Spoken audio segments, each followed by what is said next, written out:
Yo, what's good, YouTube? ZAMCRO here, aka Scoo, back with the NNDL Nation Draft League, and we've got Season 3, Week number 11, where we're facing off against AAA Battery, coach of the Evansville Dewotters. So, as you can see down below at the bottom of the screen, my opponent has the Mega Glade, Bisharp, Rotom Heat, Sylveon, Tentacruel, Miltank, Noivern, Serena, Rhyperior, and the Shedinja. And we have Mew, Mega Pinsir, Zeraora, Rotom Wash, Floette Eternal, Skarmory, Dredagon, Breloom, Alolan Persian, and the Drifloon. So our Zemo users are Mew, Alolan Persian, and Drifloon. Our opponent's Zemo users are Bisharp and Noivern. And we've built a pretty, I wouldn't say it's too different from the usual, but it does have some different aspects to the squad here this time around and this week. The most notable difference is our Floette Eternal set. So we have a Scarf set this week. If you look at my opponent's squad, he doesn't have really much to resist Moonblast. He has the Rotom Heat and the Tentacruel, both of which are lured in by my Zeraora weakened repetitively, and I have Rotom Wash and Mew, so I have lots of things that can weaken those Pokemon. And that puts me in an advantageous position in prep alone. Not to mention that Zeraora outpaces my opponent's entire squad with Mega Glade, Bisharp, and maybe like Sylveon being the most offensively threatening Pokemon, or maybe like a Double Dance Rhyperior could be offensively threatening once things like Skarmory and Rotom are weakened. However, I do feel like I have pretty good checks to a lot of his offense and ways of breaking through his defensive core with things like Mega Pinsir. So, speaking of Mew and Mega Pinsir, Zeraora and whatnot, let's go ahead and hop into the team builder here. So we have a Mew with we have a Modest Nature where Psychic, I believe, is always a 2-hit KO on Mega Glade, or always breaks its sub or something like that. With 116 special attack EVs in the Millennium Z, Psychic has a really good chance, or Shattered Psyche, I should say, or Genesis Supernova actually. Genesis Supernova has a really good chance to knock out the Mega Glade after Stealth Rocks. We have Aura Sphere for the Bisharp, as well as Roost. We don't take much of a knockoff thanks to our Z Crystal, and our last move is going to be Substitute. So if Bisharp comes in with the Sucker Punch or something like that, we can always sub up on that and go from there. We don't have a way to hit the Shedinja, but hopefully with Stealth Rocks and Mega Pinsir and the rest of my squad, we can get around that issue. Anyways, Mew is max HP with a little bit of speed investment, and like I mentioned, a Modest Nature with 116 special attack EVs. This will one-shot a non-Chople Berry Bisharp with Aura Sphere, which is really nice. Next up, we have Mega Pinsir with an Adamant Nature. We have Swords Dance, Frustration, Quick Attack, at close combat. Quick Attack will out-prioritize and cause Sucker Punch to fail, which is really cool for me. Close Combat is there for the Rhyperior and the Bisharp, being able to bop both of those. Of course, Earthquake did the same, but Close Combat gives us a way to hit the Rotom Heat, and like I mentioned, weakening the Rotom Heat and Tentacruel is really nice for my Scarf Floette Eternal, which we'll get into in a little bit. So next up, we have a Expert Belt Zeraora with Substitute, Plasma Fist, Fire Punch. Fire Punch being there for things like Serena and the Shedinja. And then we've got the Hidden Power Water for the Rhyperior. We have a Naughty Nature with 152 attack EVs and 188 special attack EVs. So we're running a nice mixed Zeraora this week with Substitute and enough speed to outpace his fastest Pokemon, which was the Noivern. And our Rotom Wash is max HP and defensive with quite a bit of speed investment to outpace a lot of my opponent's squad actually, with leftovers and a Bolt of Nature. So really nice, can take a hit from Mega Glade, can take a hit from Bisharp, can take hits from Rotom Heat and Tentacruel pretty comfortably, can take hits from Miltank and Rhyperior pretty comfortably. And we have Volt Switch, Hydro Pump, Hidden Power Fire, and Foul Play. Foul Play is there so that the Mega Glade can't necessarily set up on us. It would always be left in range or something like Zeraora or Quick Attack from Mega Pinsir. He can't sub up because of Foul Play and things like that. It's really nice for me. Hydro Pump will blow back the Rotom Heat. Volt Switch is just nice in general for momentum and whatnot. And then the hidden power fire is there for, like I said, the Serena and the Shininja, so we can hit those super effectively.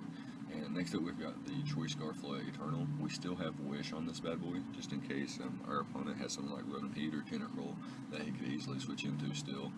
We can just throw off a Wish instead of clicking Moonblast or Psychic. It also bluffs our set. And we also have Hill Bell too. And like I mentioned, Tentacruel being his main resist, Rotom Heat being gradually weakened by Stealth Rocks and things like that. We do have the Psychic on there to hit the Tentacruel with, which is really nice for us. And we have a Modest Nature max special attack, which maximizes our damage output with the Choice Scarf, which is really cool for us. We are able to outpace a Rock Polish Rhyperior with our Choice Scarf, so that shouldn't be too big of an issue. We can Revenge Kill Mega Gallade as well, which is pretty cool. Can potentially catch the Noivern off guard, which is also pretty cool. Last but not least, we have Skarmory, which is a Spadef variant, Careful Nature, Max HP, Max Spadef with Stealth Rock, Whirlwind, Roost, and Defog, and Leftovers. So yeah, it's going to be the prep, and we'll go ahead and hop to the battle now and see what actually goes on. Alright, so here we are with the replay. My opponent chooses to bring the Serena, Rotom Heat, Rhyperior, Sylveon, Mega Gallade, and Noivern. So I noticed right away that my opponent has only one potential Stealth Rocker in this match with Rhyperior, but he has three potential forms of removal in Rapid Spin, Serena, and Defog for Rotom Heat and the Noivern. So I decided that my best lead was Rotom Wash because it only led badly versus Serena and Sylveon. So I'm going to lead off with Rotom Wash, and if he leads off with Serena or Sylveon, I will switch accordingly. So my opponent does lead off with the Sylveon, so I'm going to pull a switch out into my Skarmory here. As my opponent just clicks the Hyper Voice there, and I believe that reveals Specs damage, as I am max HP, max Def there, and he does close to 40%. So I'm able to get my Stealth Rocks up as he switches into the Noivern, but he is going to reveal the Defog here. As I bring in my Flood Eternal, I'm going to just click Moonblast here, see what my opponent wants to go for. He goes straight into his Rotom Heat, which is going to be his only Moonblast resist in this match since he doesn't bring the Tentacruel. So I'll go into my Rotom Wash, and he goes for the Toxic, which is a little bit unfortunate for me. And my Hydro Pump doesn't get the knockout here, and his Eye Pop Berry pops there, and he's able to Pulse Switch out, regaining momentum back into Sylveon here. And I cannot take a Hyper Voice, but I should be faster based on the damage output from earlier. So I'll go for the Volt Switch as he goes for the Baton Pass, bringing back in his Noivern. As I bring in my Skarmory here, I'm going to, I believe, Roost up on the following turn here.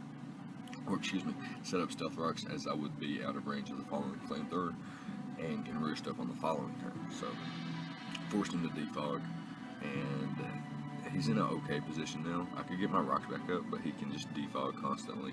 So I'll pull the switch out to my Flood Eternal as he pulls the switch out to his Rotom Heat. He Volt Switches again into his Serena, and that leaves my Rotom Wash pretty weakened now. But I don't want to just sack this thing off just yet. So I am going to Hard Switch out to my Mew as he just goes for the U-turn, which was a pretty nice play, and he does quite a bit of damage to my Mew here. And here, in case my opponent didn't go for Substitute, I wanted to get the most damage possible off versus the Mega Gallade, and knowing that it would set up the Psychic terrain, and my following Psychics would obviously break subs and do a lot of damage as well. I felt going straight for the Genesis Supernova was my best play here. If my opponent tried to knock me out and failed to do so, I believe that would have did the most damage, so obviously. And I do survive the knockoff, and I'm able to get a following Psychic off, and it leaves him pretty low in range of Zeraora. I know he's going to switch to preserve the Mega Gallade, so I am just going to sub up, and now go for Plasma Fist to weaken the Rotom Heat. Its Eye Pop Berry has already been popped, and now, unless I get an extremely low roll, I will knock him out with the Hidden Power Water. But predicted him to switch or overheat to just not break my sub. I do go for the Substitute once again as my opponent pulls a switch into this Arena, and that thing again gets bopped by the Zeraora there. And I do get the lowest row possible, and my opponent's Rotom Heat there survives, misses the overheat. And so normally I would, call a restart or just make a play to where my opponent could avoid or even the odds, but there wasn't a play I could make to where I could even the odds there, so ultimately wasn't able to do so unless we restarted. So, anyways, he brings in a Sylveon to revenge kill me. I am just going to attack here and get the Plasma Fist damage off versus the Sylveon here. As he goes for the Hyper Voice, knocks me out. He is in range of Mega Pinsir though. I can go straight for the Frustration, or the Frustration. I was going to say the Return, but I do have the Frustration. Able to get just a little bit of chip down on the Rhyperior here. I do go for the Close Combat, and it does absolutely nothing to this bad boy. But the main thing was getting this in range of Floette Eternal's Moonblast. So I bring in my Rotom Wash and I go for the Hydro Pump. Obviously it would have blown back the Rhyperior, does blow back the Sylveon. He brings in his Mega Gallade here, goes straight for the Close Combat, able to knock me out there. And it's, I think I'm going to try to get my Stealth Rocks up, let him 2-hit KO me here. So that Serena, Rhyperior, Noivern, and Mega Gallade are all obviously in range of Floette Eternal now. I am modest max special attack with a Choice Scarf. So it's time to go in, and we do pick off the Mega Gallade there, probably catching my opponent off guard, and he probably thinks his Rhyperior can survive. However, it does not, taking over half from the Moonblast at least. I'm going to be able to pick off the Noivern as well. If the Noivern was somehow a Choice Scarf as well, it could not have knocked me out with any one hit. And we are able to pick off the Serena. So Floette Eternal with the Choice Scarf coming in clutch there. I'm able to pick up 4 knockouts in the end game. Very, very fantastic. I'm very proud of this set. I know I've brought Wish Protect quite a bit this season. Synthesis or Heal Bell and stuff like that, but bringing an offensive Choice Scarf variant was pretty cool to me. So yeah, that's going to be it. Let me know what you guys thought about the prep and the plays on both sides of the field. Good game to AAA. Good luck the rest of the season, my man. But yeah, that's going to be it. Let me know what you guys think. Leave a like, comment, and subscribe, all the good stuff. And I'll see you guys next time. Thank you for watching.